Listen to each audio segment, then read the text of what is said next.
नमस्कार, ମୁଁ doctor Gaurav Nayak, pulmonary medicine specialist, now working in Sri Hospitals as a consultant in Department of Pulmonary Medicine and Critical Care. तो आज ଆମେ କଥା ହେବା ଆସ୍ଥମା ବିଷୟରେ। ଆସ୍ଥମା କିମ୍ବା ଆମେ ଯୋଉଟାକୁ ଆମେ ଓଡ଼ିଆରେ ଶ୍ୱାସ ବୋଲି କହୁ। ତ ଶ୍ୱାସ ହେଇଛି ବୋଲି ଆମେ ପ୍ରଥମେ ଡାଉଟ୍ କେମିତି କରିବା? ତ ଶ୍ୱାସର ଲକ୍ଷଣ କ'ଣ ଏଇଟା ଆମେ ପ୍ରଥମେ ଜାଣିବା। ଶ୍ୱାସର ଲକ୍ଷଣ ହେଉଛି କାଶ ହେବା, जोटा कि मुख्यतः सुखिला काश होता है किंबा धई सई लगे किंबा छाती भीतर टिके डिस्कम्फर्ट फील हेबा। काश हेले साधारणतः आमे भाबुजे हमर साधारण ठंडा हेची, ठंडा जोगु काश हेउची, किंतु एटा श्वास पई मध्य होई पारे। आमे केमिति जानिबा को काशटा हमर मुख्यतः श्वास पई होउची? बेले बेले आमे टिके अधिक कथा कहि देले हमको काश हुए, बेले बेले आमे हसी देले काश हुए, कि कोनोसी इमोशनल जेतेबेले आमे हे जाउ सेतेबेले भी काश हुए। तो ए सब होउची श्वास रोगर लक्षण। गोटे गोटे लोक भाबंती जे मते तो धैसय लागुनी, मु पेली होउनी, मोर काश नाही, किंतु मते श्वास हेची बोली डाक्टर बाबू काहे के कहउचंदी। तो सब बेले काश किबा धैसय श्वासर लक्षण हेइ न थाए। बेले बेले छाती भीतर किछि माइल्ड डिस्कम्फर्ट भी श्वासर एक लक्षण हेइ पारे। तो सब लोकंकर प्रेजेंटेशन समान नुहे, एटा पर्सन टू पर्सन भ्यारी करे। कहार काश हेइ पारे, कहार केवल हसिले टिके अणनिश्वासी हेइ जाई पारंती, किए सिडी चढ़िले अणनिश्वासी हेइ जाई पारंती, किए अल्प काम कले धैसय हेइ पारंती, कि किए चेस्ट पेन किंबा चेस्ट टाइटनेस हिसाब रे मध्य कंप्लेन करि पारंती। तेणु एई भितर जदि कोनोसी भी लक्षण आम भितर अछि कि आम पिला भितर अछि जे कि अल्प बाट चलिले किंबा खेला खेली कले तार एई भितर किछि लक्षण आसुची, तो आमे भाबिबा जे एहा श्वासर एक लक्षण हेइ पारे। तो एई परिप्रेक्षी रे आमे जदि एमपी किछि डाउट करूचे, तो आमे स्पेशलिस्ट कोन परामर्श नेबा एवं आमे देखि देबा जे हमर श्वास अछि। वर्तमान आमे जानिबा श्वास रोग कोन। आमे जो लक्षण विषय जानिले ए लक्षण कोन पय आसु। श्वास रोग रे हम शरीर भितर हुए कोन, तो आमे बुझिबा जे हम जो श्वास नळी अछि, जो विश्वास होउते एटा श्वास नळी जाईकी जाईकी डिवाइड होई हमर दुईटा किंबा दुईटा लंग्स बोली हम जोटा कहू, ता भितर पवन पवन भितर जो ऑक्सीजन अछि सेटा हमर ଏବଂ ତାକୁ ଠିକଟା ୟୁଟିଲାଇଜ କରିକି ତାକୁ कार्बन डाइऑक्साइड ଆକାରରେ ଆମେ ତାକୁ ଶ୍ୱାସରେ ଆଉଟରେ ବାହାର। ତ ଏହି ପ୍ରକ୍ରିୟା ପାଇଁ ଆମର ଶ୍ୱାସ ନଳୀ ଅଛି, ଶ୍ୱାସ ନଳୀ ଏଇଟା ବଡ ନଳୀ, ତା ଭିତରେ ସେଟା ବ୍ରାଞ୍ଚିଂ ହେଇକି ଛୋଟ ଛୋଟ ହେଇକି ଶ୍ୱାସରେ ହୁଏ କଣ, ଆମର ଯୋଉ ଛୋଟ ଛୋଟ ଶ୍ୱାସ ନଳୀ ମାନେ ଯୋଉମାନେ ଅଛନ୍ତି ଭିତରେ ସେମାନେ ସବୁ ଆହୁରି ପତଳା ହେଇଯାଇ ପାରନ୍ତି। ଯେମିତି କି ଆପଣ ବୁଝିପାରିବେ ସବୁ କିଲୋ ପାଣି ଗୋଟେ ପାଇପ୍, ତ ସେ ପାଇପ୍ ଟା ଯଦି ପତଳା ହେଇଯିବ, ପତଳା ପାଇପ୍ ଭିତରେ ପାଣି ଯିବାକୁ କଷ୍ଟ ହବ। ଠିକ ସେଇଭଳି ଭାବରେ ଆମର ଶ୍ୱାସ ନଳୀ ଯଦି ପତଳା ହେଇଯିବ ବା ସଂକୀର୍ଣ୍ଣ ହେଇଯିବ, ଶ୍ୱାସ ନଳୀର ଡାଇମିଟରଟା ଛୋଟ ହେଇଯିବ, ତ ଆମର ପବନ ଯିବାର ରାସ୍ତାଟା ହିଁ କମିଯିବ। ପବନ ଯିବାର ରାସ୍ତା କମିଗଲେ ଆମେ ନିଶ୍ୱାସ ନେଲା ବେଳେ ଛାଡ଼ିଲା ବେଳେ ଆମେ କଷ୍ଟ ଅନୁଭବ କରୁ। ବେଳେ ବେଳେ ରାସ୍ତାଟା ଏତେ ପତଳା ହେଇଯାଇଥାଏ ଯେ ତା ଭିତରେ ଯାଇକି ପବନ ଯାତାୟାତ କଲା ବେଳେ ଶବ୍ଦ ପ୍ରଡ୍ୟୁସ ହୁଏ, ଯୋଉଟା କି ଗୋଟେ ବେଙ୍ଗାଳି ବାଜିଲା ବେଳେ ସାଉଣ୍ଡ। ଏଇଟା ମଧ୍ୟ ଶ୍ୱାସର ଏକ ଲକ୍ଷଣ ଦିଏ। ତ ଯେହେତୁ ଆମ ଶ୍ୱାସ ନଳୀ ଭିତରେ ପବନ ଯିବା ଆସିବା କରିବାରେ କଷ୍ଟ ଅନୁଭବ ହଉଛି, ତ ସେଥିପାଇଁ ଛାତି କଣ କରେ, ଏଟା କ୍ଲିୟର କରିବା ପାଇଁକା କାଶେ, କିମ୍ବା ପବନ ଯଦି ଆମ ଶରୀର ପାଉନି ଆମକୁ ଭୟ ଲାଗେ, ବିକଜ ଆମ ଶରୀରର ଅକ୍ସିଜେନ କମୁଛି କିମ୍ବା ଶ୍ୱାସ ନଳୀ ମାନେ ଚାପି ହେଇଯାଉଛନ୍ତି ବୋଲି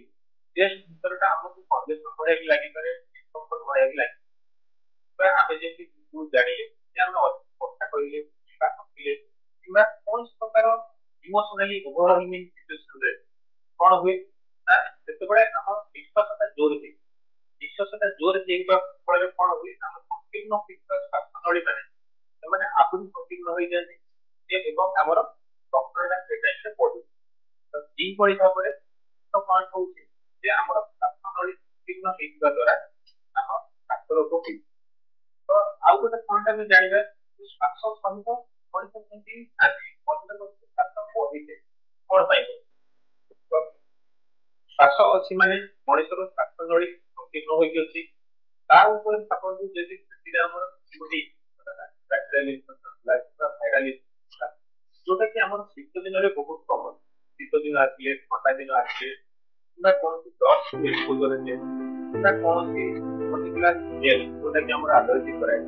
फिल्म ର स्मेल हो ता कोन फूलर स्मेल हो ता गोटे कौन प्रकार गोटे एक्सपोजर जोटा कि हम भीतर एलर्जी प्रोड्यूस करे ସେମାନେ କଣ କରନ୍ତି ନା ସେମାନେ ଆମ ଛାତି ଭିତରେ ଯୋଉ ଅଲରେଡି ସଂକୀର୍ଣ୍ଣ ହେଇକି ଥିବା ଏୟାର ୱେ କିମ୍ବା ଶ୍ୱାସନଳୀ ସେମାନଙ୍କୁ ଆହୁରି ସଂକୀର୍ଣ୍ଣ କରାଇ ଛାତି ଭିତରେ ଇନଫେକ୍ସନ ହେଲା ଛାତି ଭିତରେ ଇନଫେକ୍ସନ ହେଲେ ଛାତି ଭିତରେ ହିଁ ଆମର ବଡିର ନିଜର ଗୋଟେ ଇମ୍ୟୁନ ରିଆକ୍ସନ ଗୋଟେ ଜେନେରେଟ ତ ସେଇ ଇମ୍ୟୁନ ରିଆକ୍ସନ ଫଳରେ ଆମର ଅଲରେଡି ପତଳା ହେଇଥିବା ଶ୍ୱାସନଳୀ ଆହୁରି ପତଳା ହେଇଯାଏ କିମ୍ବା ଆହୁରି ସଂକୀର୍ଣ୍ଣ ହୋଇଯାଏ ତାଙ୍କ ରାସ୍ତାଟା ତ ସେଥିପାଇଁ ଶୀତ ଦିନରେ ହଉ ଥଣ୍ଡା ପାଗରେ ହଉ କିମ୍ବା କୌଣସି ପର୍ଟିକୁଲାର ସ୍ମେଲର ଏକ୍ସପୋଜର ହଉ କିମ୍ବା କୌଣସି ଡଷ୍ଟର ଏକ୍ସପୋଜର ହଉ କିମ୍ବା ଇନ୍ ଜେନେରାଲ କୌଣସି ଜିନିଷ ପ୍ରତି ଆମର ଆଲର୍ଜି ଅଛି ସେଥିପାଇଁ ବି ହଉ ଆମର ଶ୍ୱାସ ରୋଗ ବଢିଯାଏ। ତ ଆମେ ଜାଣିଲେ ଶ୍ୱାସର ଲକ୍ଷଣ କଣ ଶ୍ୱାସ ରୋଗର ମାନେ କଣ ତ ବର୍ତ୍ତମାନ ଆମେ ଜାଣିବା ଆମେ ଯଦି ସସ୍ପେକ୍ଟ କରୁଛେ ଆମର ଶ୍ୱାସ ରୋଗ ଅଛି ବୋଲି ତାପରେ ଆମେ କରିବା କଣ ତାପରେ ଆମେ ସ୍ପେଶାଲିଷ୍ଟଙ୍କ ପାଖକୁ ଯିବା ସ୍ପେଶାଲିଷ୍ଟ ଆମକୁ କିଛିଟା ପରୀକ୍ଷା କରିବାକୁ କହିପାରନ୍ତି ଆମର ଫିଜିକାଲ ଏକ୍ସାମିନେସନ କରିପାରନ୍ତି ତାପରେ ଆମ ଶ୍ୱାସ ରୋଗର ଡାଇଗ୍ନୋସିସ୍ ହବ ପରୀକ୍ଷା ଆମେ କଣ କରିବା ଗୋଟେ ପଲମୋନାରୀ ଫଙ୍କସନ ଟେଷ୍ଟ ବୋଲି ଗୋଟେ ଅଛି ଜିନିଷ ଯୋଉଥିରେ ଆମେ ଗୋଟେ ପାଇପ୍ ଭିତରେ ଫୁଙ୍କିବା ଦ୍ୱାରା ଆମ ଶ୍ୱାସନଳୀ ଦ୍ୱାରା ଆମେ କେତେ ସ୍ପିଡରେ କେତେ ମାତ୍ରାରେ ଆମେ ପବନ ଛାଡି ପାରୁଛୁ ସେଇଟା ମପାଯାଏ ସେଇଟା ମାପିକିରି ଦେଖାଯାଏ ଯେ ଆମେ ଆକ୍ଚୁଆଲି ଗୋଟେ ହେଲ୍ଦି ଲଙ୍ଗସ କେମିତି ନିଶ୍ୱାସ ପ୍ରଶ୍ୱାସ ନେବା କଥା ଏବଂ ଆମ ଲଙ୍ଗସ କେମିତି ନିଶ୍ୱାସ ପ୍ରଶ୍ୱାସ ନଉଛି ତ ତା ଦ୍ୱାରା ଆମେ ହିସାବ କରୁ ଯେ ଶ୍ୱାସନଳୀ କେତେ ମାତ୍ରାରେ ସେଟିକି ଅଛନ୍ତି କି ବନ୍ଦ ହେଇକି ଅଛନ୍ତି ତ ବେସିକାଲି ପଲମୋନାରୀ ଫଙ୍କସନ ଟେଷ୍ଟରୁ ହିଁ ଡାଇଗ୍ନୋସିସ୍ କରାଯାଏ ଯେ ଶ୍ୱାସ ଅଛି କି ଶ୍ୱାସ ନାହିଁ କି ଯଦି ଶ୍ୱାସ ଅଛି ସେଟା ମେଡିସିନକୁ କେତେ ମାତ୍ରାରେ ରେସ୍ପନ୍ସ ଆସୁଛି କି ମେଡିସିନକୁ ରେସ୍ପନ୍ସ ଆସୁନି ତ ସେଇ ହିସାବରେ ଆମ ସ୍ପେଶାଲିଷ୍ଟ ଆମକୁ ଆଗକୁ ଆଡଭାଇସ କରିବେ ଯେ ଆମେ କଣ ଟ୍ରିଟମେଣ୍ଟ ସପୋଜ ଆମର ଲକ୍ଷଣ ଶ୍ୱାସର ଅଛି ଆମେ ଡାକ୍ତରଙ୍କ ପାଖକୁ ଆସିଲେ ଆମର ପଲମୋନାରୀ ଫଙ୍କସନ ଟେଷ୍ଟ ହେଲା ଅନ୍ୟାନ୍ୟ ଟେଷ୍ଟ ହେଲା ଆମର ଜଣା ପଡିଲା ଯେ ଆମର ଶ୍ୱାସ ରୋଗ ଅଛି ବର୍ତ୍ତମାନ ଆମର ନେକ୍ସଟ ଷ୍ଟେପ ହେଲା ଶ୍ୱାସର ଟ୍ରିଟମେଣ୍ଟ ହବା କିମ୍ବା ଆସ୍ମାର ଟ୍ରିଟମେଣ୍ଟ ଷ୍ଟାର୍ଟ ହବ ତ ଆସ୍ମାର ଯେତେବେଳେ ଟ୍ରିଟମେଣ୍ଟ ଷ୍ଟାର୍ଟ ହୁଏ ସାଧାରଣତଃ ଡକ୍ଟର ମାନେ ଇନହେଲର୍ସ ଲେଖନ୍ତି ତ ଇନହେଲର୍ସ ମାନେ କଣ ଯୋଉ ମେଡିସିନ ଟାକୁ ଆମେ ଇନହେଲ କରିବା ଇନହେଲ ମାନେ ନିଶ୍ୱାସରେ ଭିତରକୁ ନେବା ତ ଇନହେଲର ନାଁ ଶୁଣିଲେ ସାଙ୍ଗେ ସାଙ୍ଗେ ଲୋକମାନଙ୍କ ମନରେ କିମ୍ବା ଲୋକମାନଙ୍କର ଯୋଉମାନେ ଛୁଆମାନଙ୍କର ପ୍ୟାରେଣ୍ଟସ ମାନେ ଥାନ୍ତି ତାଙ୍କ ମନରେ ସାଙ୍ଗେ ସାଙ୍ଗେ ଗୋଟେ ରିଆକ୍ସନ ଆସେ ଯେ ଇନହେଲରଟା ବହୁତ ଖରାପ ଜିନିଷ ଇନହେଲର ବହୁତ ସାଇଡ ଇଫେକ୍ଟ ଅଛି ତ ଇନହେଲର ଥରେ ନେଲେ ଜୀବନ ସାରା ନେବାକୁ ପଡିବ ତ ଏମିତି ଆଜ୍ଞା କିଛି ନାହିଁ ଏଗୁଡା ସବୁ ମିସକନସେପସନ ତ ଇନହେଲରଟା ହଉଛି ସବୁଠୁ ସେଫ ମେଡିସିନ ଟାବଲେଟ ଅପେକ୍ଷା ସେଫ इंजेक्शन अपेक्षा से कारण इनहेलर रे हमें कोन करूचे हमर जो जगह रे प्रॉब्लम अछि सेही जगह को हमें डायरेक्टेड थेरेपी करूचे and the problem is in our lungs and we are delivering the medicine directly to the lungs तो एथरे साइड इफेक्ट हबार संभावना बहुत बहुत बहुत कम बरं आमे जतले गोटे टैबलेट खाउचे टैबलेट कोन होची पेट भितरु ब्लड भितरु को अब्जॉर्प्शन होची एवं सेटा समग्र शरीर रे सर्कुलेशन हो आमे जतले इंजेक्शन नोचे कोन होची पेटा ब्लड भितरु को जाउची एवं सेटा समग्र शरीर रे सर्कुलेशन हो मे भी हमर काम लंग्स भितर थाई पारे किंतु से मेडिसिन हम किडनी भितर को जाउची हम लिवर भितर को जाउची हम ब्रेन भितर को जाउची हम स्किन को जाउची सब जगह को जाउची इनहेलर रे होची कोन ता हमर प्रॉब्लम लंग्स रे अछि एवं आमे बहुत मिनिमल डोज रे ही आमे मेडिसिन को आमे डायरेक्टली पहुंचौचे लंग्स तो एई आपण जानि परिबे साधारणतः टैबलेट्स किबा इंजेक्शन रो डोज देखिबे सब मिलीग्राम रे लिखा थाए किंतु इनहेलर मानकर डोज माइक्रोग्राम रे लिखा तो माइक्रोग्राम मिलीग्राम अपेक्षा बहुत बहुत कम एते कम डोज रे आमे मेडिसिन काई के दोचे जस्ट बिकॉज़ आमे डायरेक्टली जोटी दरकार आमे सेठी मेडिसिन पहुंचौचे तो इनहेलर मानकर साइड इफेक्ट होची मिनिमल टू ली तो इनहेलर साइड इफेक्ट विषय डरिबार कौन आवश्यकता नहीं बाकी रहिला जीवन सारा यूज करबा कथा एमती जीवन सारा यूज करबा समस्तकर दरकार पड़ेनी काହାର काହାର दरकार पड़े आउ हमकु रोग जदि हेजी रोगर चिकित्सा करिकरी आमे सुस्थ रहबा इम्पोर्टेंट आमे बिना चिकित्सा रे आमे कष्ट पाई पाई कि जीवन सारा रहबा अपेक्षा आमे चिकित्सा पाई करी कंट्रोल रे रहिले we will get a better life and that too free of side effects जदि आमे आज इनहेलर रे ट्रीटमेंट स्टार्ट न करिबा तर डिजीज प्रोग्रेस ही जीवो तर डिजीज आगु प्रोग्रेस हे गेले तापरे inhalers will not be sufficient for us तो से केस रे हम टैबलेट्स यूज करिया को पड़िबो किंबा आहुरी सीरियस कंडीशन को गले आमको इंजेक्शन नबाक पड़ो तो that is a difficult treatment and तार साइड इफेक्ट्स भी अच्छी आउ सेटा सबुदिन नबा संभव भी नुहे सबुदिन इंजेक्शन नबा संभव नुहे तो जिते भितरटा बेसी खराब हो गोटे परिस्थिति आसो जिते आम जहाँ ट्रिटमेंट कले भी आम नॉर्मल बेस लाइन को फेरी पारिबा नाही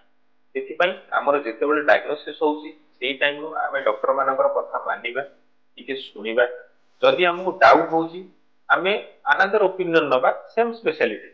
ଏମିତି ନାହିଁ ଯେ ଶ୍ୱାସ ପାଇଁ ଆମକୁ ଟ୍ରିଟମେଣ୍ଟ କରୁଛନ୍ତି ଜଣେ ପଲମୋନାରୀ ମେଡିସିନ ସ୍ପେଶାଲିଷ୍ଟ ଆଉ ଆମେ ସେଇ ପ୍ରେସକ୍ରିପସନ ଯାଇକି ଦେଖେଇବା ଜଣେ ଜେନେରାଲ ସର୍ଜନକୁ ଏବଂ ଆମେ ତାଙ୍କୁ ପଚାରିବା ଯେ ଆମେ ଶ୍ୱାସ ପାଇଁ ଠିକ ଟ୍ରିଟମେଣ୍ଟ ହଉଛି କି ହଉ ତ ଆମକୁ ଯଦି ଜଣେ ପଲମୋନାରୀ ମେଡିସିନ ସ୍ପେଶାଲିଷ୍ଟଙ୍କ ପାଖରେ ଡାଉଟ ଆସୁଛି ଆମେ ଆଉ ଜଣେ ପଲମୋନାରୀ ମେଡିସିନ ସ୍ପେଶାଲିଷ୍ଟଙ୍କ ପାଖକୁ ହିଁ ଯିବା ତ ସେଇଟା କମ୍ପେୟାର କଲେ ଆମେ ଜାଣିପାରିବା ଯେ ଆମ ପାଇଁ ଠିକ କଣ ଆମେ କଣ ଟ୍ରିଟମେଣ୍ଟ ହେଇପାରିବା ଆମ ପାଇଁ କଣ ଭଲ ତ ଇନହେଲର୍ସ ବିଷୟରେ ଆପଣ ଜମା ଚିନ୍ତା କରନ୍ତୁନି ଆସ୍ଥମାର ଟ୍ରିଟମେଣ୍ଟ ହିଁ ଇନହେଲର୍ସ ଆସ୍ଥମାର ବେଷ୍ଟ ଟ୍ରିଟମେଣ୍ଟ ହିଁ ଇନହେଲର୍ସ ସାଇଡ ଇଫେକ୍ଟ ଫ୍ରି ଟ୍ରିଟମେଣ୍ଟ ହିଁ ଇନହେଲର୍ସ ତ ଆପଣ ଜାଣିଥିବେ ଅମିତାଭ ବଚ୍ଚନ ବିଷୟରେ ଅମିତାଭ ବଚ୍ଚନ ତାଙ୍କର ବୟସ କେତେ ହେଲାଣି ଇଜ ଆସ୍ଥମାଟିକ ଅନରେଗୁଲାର ଇନହେଲର ପ୍ରିୟଙ୍କା ଚୋପ୍ରାକୁ ଆପଣ ମାନେ ସମସ୍ତେ ଜାଣିଥିବେ ଇଜ ଆସ୍ଥମାଟିକ ଅନରେଗୁଲାର ଇନହେଲର ତ ଆମର ଯୋଉ ମନରେ ଅଛି ଯେ ଇନହେଲର ଭିତରେ ଷ୍ଟିରଏଡ ଅଛି ଷ୍ଟିରଏଡର ସାଇଡ ଇଫେକ୍ଟ ବାହାରିବ ଆମର ଅସୁବିଧା ହବ ଆଜ୍ଞା ସେମାନେ କେତେ ଦିନ ହେଲାଣି କେତେ ବର୍ଷ ହେଲାଣି ଇନହେଲର ନେଉଛନ୍ତି ସେମାନଙ୍କର ସେମିତି କିଛି କମ୍ପ୍ଲିକେସନ ଆଜି ପର୍ଯ୍ୟନ୍ତ ହେଇନି ଯୋଉ ବିଷୟରେ ସେମାନେ ଡାଇରେକ୍ଟଲି ଇଣ୍ଟରଭ୍ୟୁରେ ବି କହିଛନ୍ତି ଏବଂ ପିପୁଲ୍ସକୁ ଆଡଭାଇସ୍ କରିଛନ୍ତି ଇନହେଲର୍ସ ନେବା ପାଇଁ ତେଣୁ ଆମର ଯଦି ଶ୍ୱାସ ଅଛି ଆମେ ସ୍ପେଶାଲିଷ୍ଟଙ୍କର ପରାମର୍ଶ ନବା ସ୍ପେଶାଲିଷ୍ଟ ଆମକୁ ଯେମିତି ଗାଇଡ କରୁଛନ୍ତି ଆମେ ସେମିତି ଚିକିତ୍ସାରେ ରହିବା ଏମିତି ଚିକିତ୍ସାରେ ରହିଲେ ହିଁ ଆମ ଶ୍ୱାସକୁ ବେଷ୍ଟ ପର୍ଯ୍ୟନ୍ତ କଣ୍ଟ୍ରୋଲ କରିହେବ ଏବଂ ଆମେ ଏକ ଖୁସି ଏବଂ ସୁସ୍ଥ ଜୀବନ ଦେଇପାରିବା thank you Don't forget to like and subscribe.